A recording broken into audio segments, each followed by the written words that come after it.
안녕하세요. 이번 시간은 외국 다문화 사회 이해에 관한 수업을 진행하고자 합니다.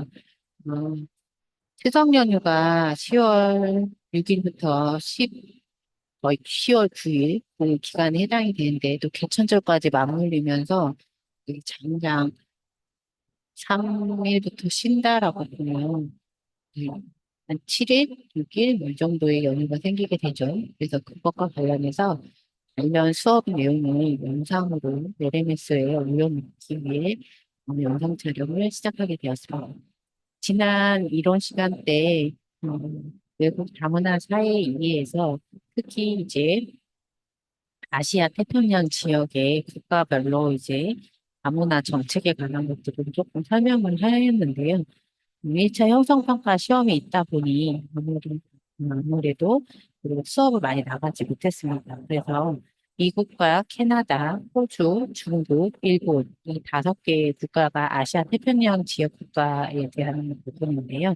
그중에서 이제 미국과 캐나다는 지난 이론 시간대에 배웠던 부분이 있기 때문에 그 부분과 관련해서 한 번 더 배웠던 수업 내용을 한번 리뷰해 보시고, 그다음에 호주, 중국, 일본에 대한 거를 설명드리고, 그다음에 둘째 시간에는 영국, 프랑스, 독일, 스웨덴에 대해서 설명드리고자 합니다.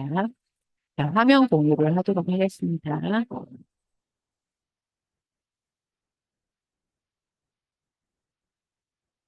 네. 자, 외국 다문화 사회 이해와 관련해서 이렇게 먼저 보도록 할게요. 외국 다문화 사회 이해와 관련해서 우리가 이제 하를 좀 아시아 태평양 지역 국가의 다문화 정책에 대한 것을 살펴봤는데요. 그중에서도 이제 미국과 캐나다에 대한 거를 살펴봤습니다. 그리고 그것과 관련해서 각각의 특징들을 잘 보셨으면 좋겠다라고 좀 말씀을 드렸고, 그 다음에 우리가 이제 살펴봐야 되는 게 호주, 중국, 일본입니다. 그래서 이 부분에 대한 부분을 하겠습니다.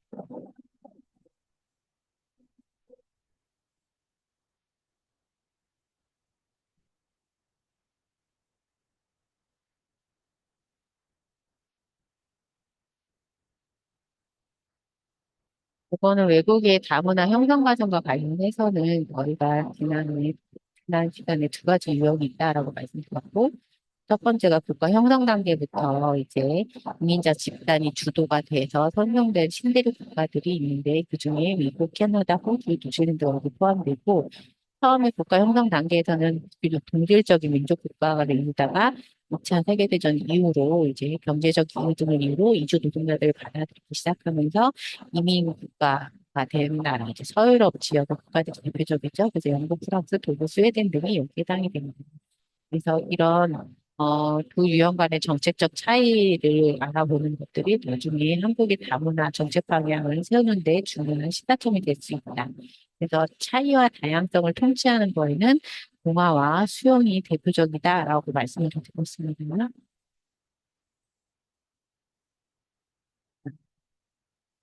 그리고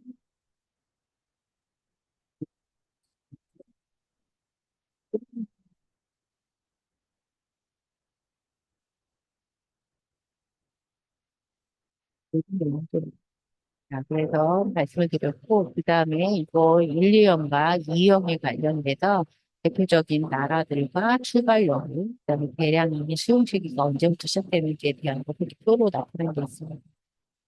그러니까 미국에 대한 거는 지난 시간에 여기 말씀을 드렸기 때문에 다시 수업을 하진 않을 예정이고요. 그래서 이거에 대한 거 한번 보여주고, 대표적으로 이제 특징이 윤곽모, 등화 모델을 대표적으로 할 수 있는 윤곽모 모델, 토마스 스프 이론에서 샐러드 블루 전후는 계기가 미국이다라고 보시면 되고, 아마 제가 조금 강의를 조금 더 수정 업데이트하면서 미국 복귀를 좀 갔다 와, 이게 다 붙여놨습니다. 그래서 참고로 보시면 좋을 것 같고요. 그다음에,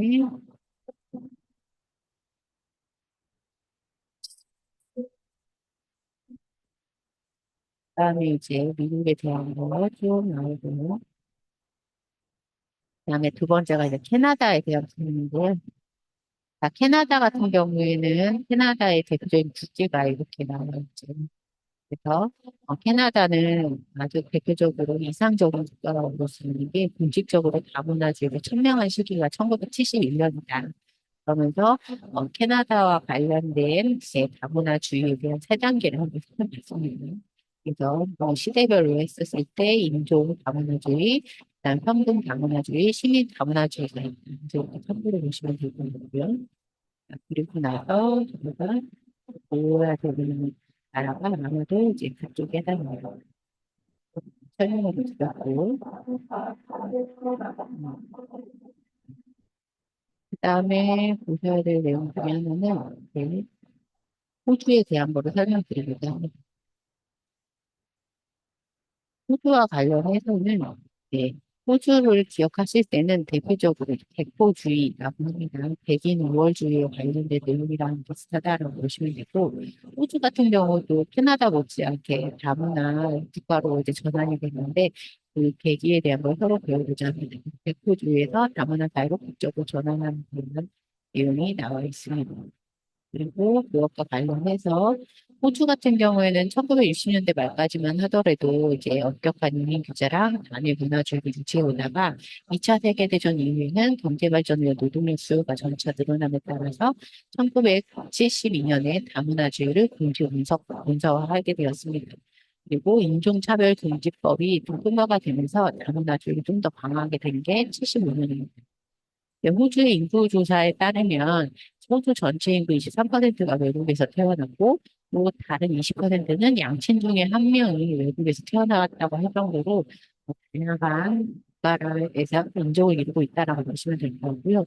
저도 이거를 좀 조사하면서 처음 알았는데, 호주 내에 약 200여 개의 언어가 공존하는 겁니다. 좀 신기하죠? 호주의 다문화 정책의 목적은 문화적, 언어적 다양성을 수용하고 존중하는 겁니다. 그래서 호주 정부가 생각하는 다문화 정책의 주요 내용은 2003년에 발표된 다문화 호주를 위한 새로운 의제에 나타나 있습니다. 여기에는 네 가지 원리와 세 가지의 실천 전략이 포함되어 있습니다. 네 가지 기본 원리는 시민적 의무, 상호 존중, 상호 공평성, 공동 이익 추구가 네 가지 기본 원리에 해당이 되고요. 이러한 기본 원리를 지키기 위해서 실천 전략으로 활용하는 게 조화롭게 살기, 더 공평한 정보 서비스 및 프로그램, 생산적 다양성이라고 보시면 됩니다. 호주 정부가 이런 다문화 정책의 주된 업무 부서로 삼고 있는 곳이 이민 다문화 원주민 업무부입니다. 그래서 EIMIA라고 볼 수 있고요. 다문화 정책을 관장하는 곳이다라고 이해하시면 될 것 같습니다.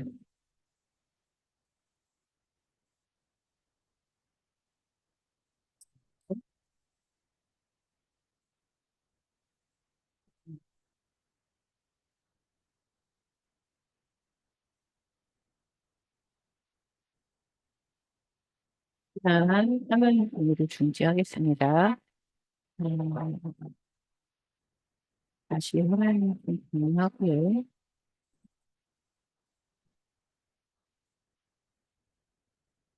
자, 그리고 호주 정부의 특징은 보시다시피 이제 지방 정부의 역할이 크다라고 보실 수 있어요.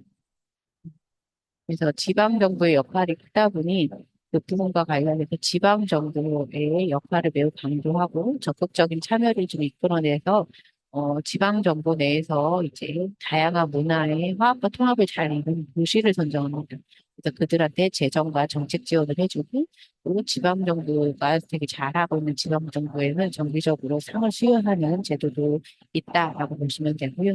연방정부와 지방정부 간에는 이런 다국어 통역이나 번역 서비스를 제공한다든지 아니면 다국어 온라인 서비스나 책자를 통해 안내를 해서 다양성에 대해서 그들이 사는 데 있어 어려움을 겪지 않도록 사회복지, 의료, 법률 서비스 등을 포함해서 이런 내용을 제공하고 있습니다.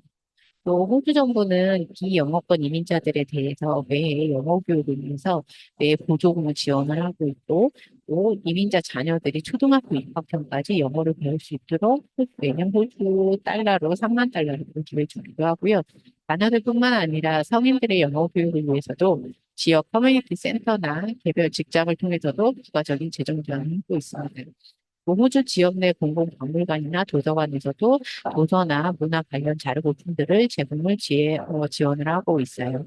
그러다 보니 조화롭게 살 수 있도록 하는 거에 대한 프로그램을 다양하게 지역별로 실천하고 있다라고 보시면 될 것 같습니다.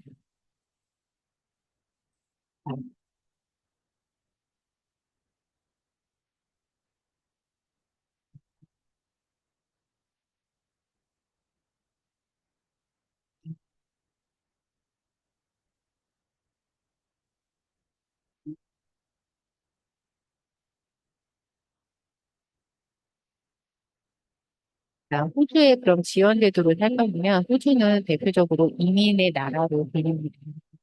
1788년에 영국이 그 식민지를 건설하기 전에 이곳에 살고 있던 원주민인 에보리진하고 토리 해역인들이 거의 이제 호주에서 살고 있었습니다. 그래서 이분들이 있었는데 이분들을 한 2.2% 정도 해당이 되는데 전체 인구 이분들을 제외하고 다 호주 국민 대부분이 이민을 온 사람들입니다. 그래서 이민의 나라로 불려진다라고 보시면 되고 대다수가 이민을 온 사람들로 구성된 호주다 보니 다양한 인종과 문화가 혼재할 수밖에 없습니다. 그중에서도 이제 존 하워드라는 수상, 총리 개념으로 보시면 되는데 이 수상이 호주의 가치에 대해서는 공평한 사회, 무엇이든 할 수 있다는 정신, 협력하는 사회, 다문화주의로 정식화하기도 했습니다. 그래서 1970년대 초반까지만 하더라도 인종 편견을 좀 내포하고 있었던 백포주의를 공식적이고 비공식적 이민 정책에서 삼고 있었어요.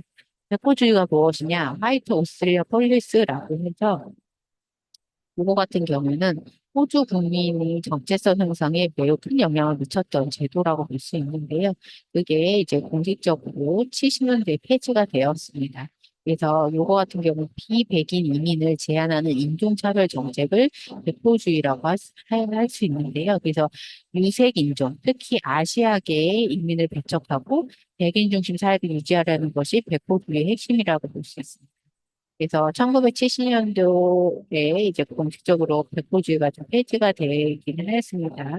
그래서 그 이후에 아시아 지역을 비롯한 여러 나라의 이민의 문호를 적극적으로 개방을 하다 보니 비영어권 주민으로 구성된 다인종, 다민족, 다문화 사회로 전환하는 계기가 됐다라고 보시면 될 것 같습니다.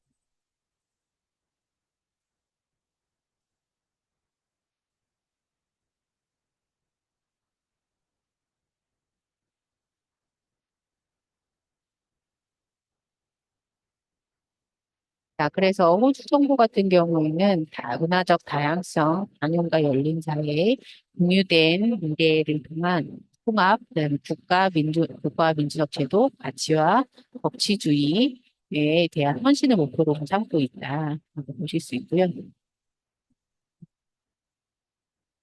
그래서 호주 정부가 갖고 있는 그런 특징에 대한 것들을 조금 살펴보시면 되고, 호주 정부 같은 경우에는 이런 정책을 좀 현실적으로 뒷받침하기 위해서 다음과 같은 이제 거를 구성을 했습니다. 대표적으로 웹사이트를 구성을 한다든지 아니면 다양한 정부 내 부서를 강화하거나 신설을 해서 조화로운 사회 건설을 촉진하기 위해서 리빙 인 하모니 아니면 하모니 데이 같은 걸 선포해서 실질적으로 실천하고 있기도 합니다. 그래서 호주 정부의 대표적인 것들을 볼 수 있고요. 그리고 여전히 이제 국가적인 행사에서는 인종주의나 적대 편견을 해소하려고 하고 조화로운 삶을 지향하는 것을 목표로 하고 있다라고 보시면 될 것 같습니다. 자, 그 다음에 이제 호주의 다문화 형성 배경을 좀 짤막하게 살펴볼 건데요. 호주 같은 경우에 있어서는 영국이 최초로 이제 유럽인 정착지로 세운 나라가 이제 호주라고 볼 수 있습니다. 그래서 영국으로부터 1901년 1월 1일에 독립을 해서 호주 연방을 발족합니다. 호주의 인구 구성은 영국계가 90%, 아시아, 유럽 국가 출신의 이민자가 18%, 원주민이 2%에 해당이 됩니다. 그래서 처음에 호주가 어떻게 생겼냐면, 어, 영국에 있는 제수들이 유배지로 사용됐던 역사가 있습니다. 그러다가 1788에서 1867년 사이에 16년 만에 제수들이 호주로 강제로 이주하면서 어떻게 보면은 제수들의 유배지로 있었습니다.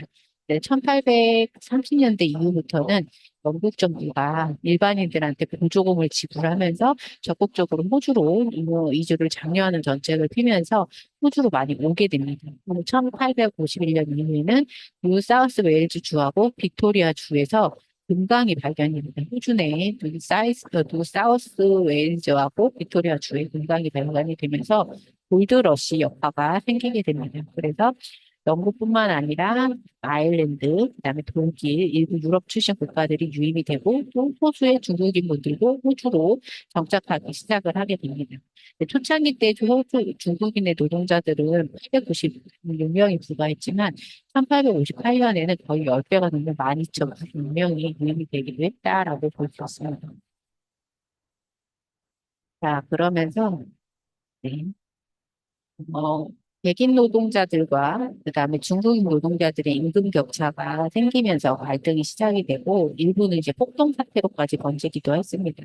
그러다 보니 식민지의 금을 중국인들이 가져간다라는 인식이 좀 확산이 되면서 중국인 노동자들이 호주의 경제에 도움이 전혀 되지 않는다는 이유로 중국인들의 입국을 제한을 한다든지 아니면 유색 인종에 대한 배격을 하는 그런 논의가 좀 시작을 하게 됐습니다.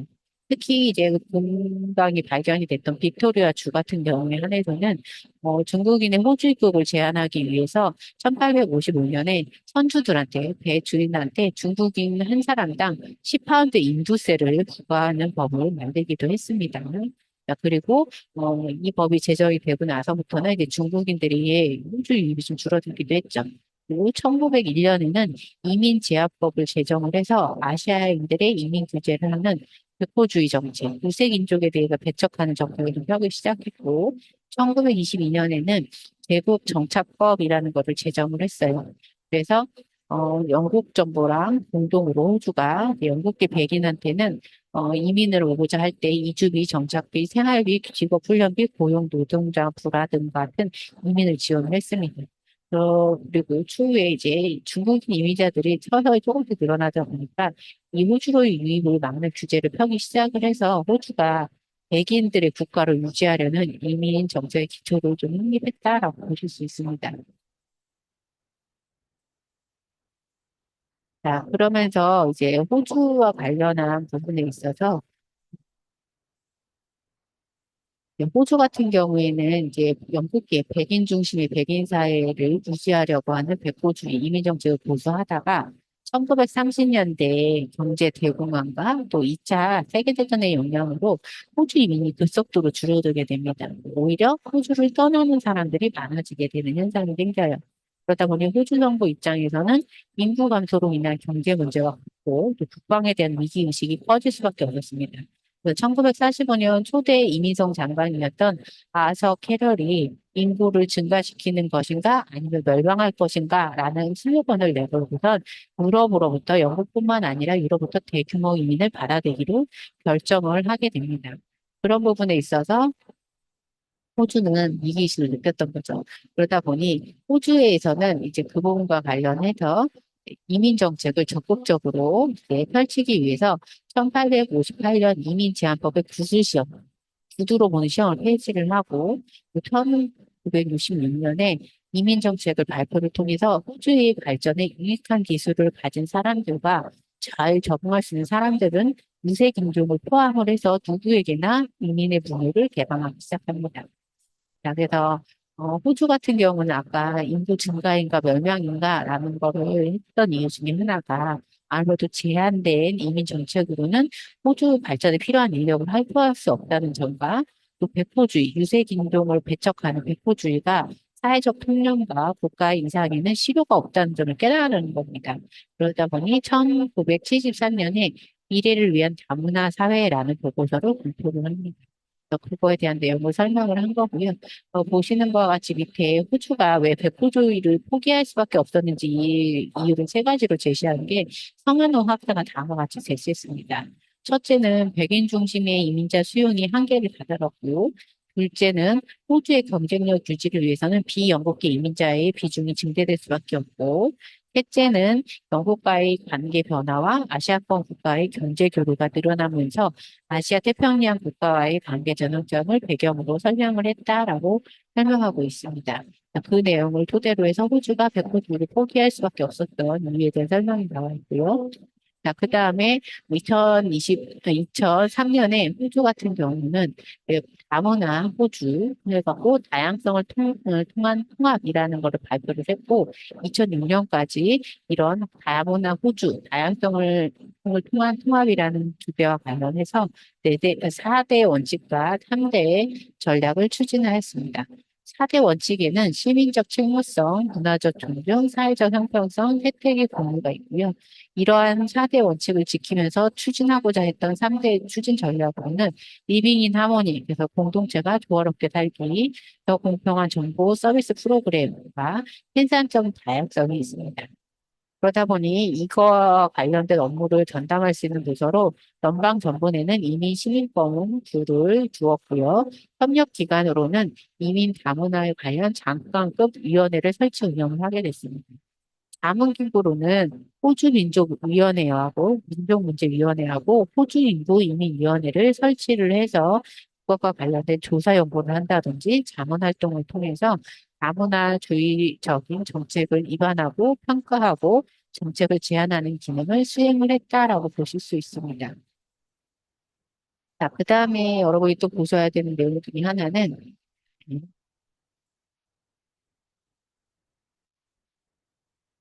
호주의 이민부에서 이제 추진하는 다문화 정책이 총 10가지가 있었습니다. 그래서 첫 번째로는 이민과 다문화 정책을 관장하고, 그다음에 두 번째로는 문화적 다양성을 위한 공공 서비스 확장, 그다음에 아까 웹사이트를 통해서 정부의 다양한 부문의 파트너십 제고, 그다음에 네 번째가 다문화위원회, 이슬람 공동체의 자문 그룹 등 정보문처의 강화와 신설, 그다음에 다문화주의와 조화로운 공동체 건설을 위한 국가적인 공공교육 강화, 그다음에 소수민족이나 공동체 예산 지원, 그다음에 이주민의 정착 지원 프로그램 기획, 그 중에 이제 영어라든지 프로그램이라든지 난민 재정착 등이 여기 들어가고요. 그다음에 국가 통합 정착 전략 운영을 합니다. 그래서 연방정부, 주정부, 지방정부 간의 조정과 협력 체계를 구축했다. 그리고 아홉 번째가 시민권 부여, 열 번째가 토착민 지원 등으로 해서 호주의 이민 시민권부에서 추진한 다문화 정책 10개가 있었다. 그래서 이 부분과 관련해서 말씀드리고 매년 3월 21일은 국가적 화합의 날로 하모니 데이를 지정을 해서 우선 다른 문화에 대해서 이해를 높이기 위해서 다양한 다문화 행사를 장려하게 됐고요. 초중고 같은 경우에는 U 플러스 B에서 오스티아라는 가치 아래 새로운 세대들에게 호주인들에게는 어릴 때부터 인종주의 및 적대 편견을 일소시키고 소수 문화 공동체와 어우러지는 조화로운 삶을 살 수 있도록 교육을 실시